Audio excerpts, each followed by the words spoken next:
Ouch, just because you can doesn't mean you should. A lot of banks will tell you that they can do SBA. And there's some banks that have come up and are trying to take advantage of this fast growing segment of the market, which is SBA lending.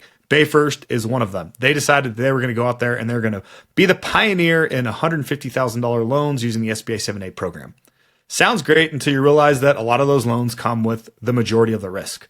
And yes, they built some technology and tried to optimize it for underwriting, but it appears they weren't very good at assessing their risk, and they posted a $1.5 million loss. Now, that doesn't sound like a lot, but when you're doing $150,000 loans, that's quite a bit. And so they completely shut down the program. They laid off 52 people. And this is just one. Bank of the Lake did something similar last year where they're on their way to try to do $1 billion in loans. They laid off like another 50 people.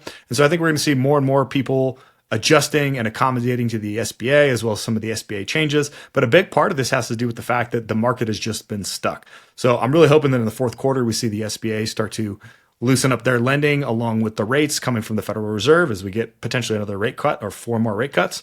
But don't be surprised if a lot of people who used to do SBA don't. Remember, if you're thinking about acquisition financing, you got to go to a specialist. Don't go to your local bank. Don't go to somebody who doesn't actually know what they're doing, because when you have a letter of intent on the line, it could cost you your deal.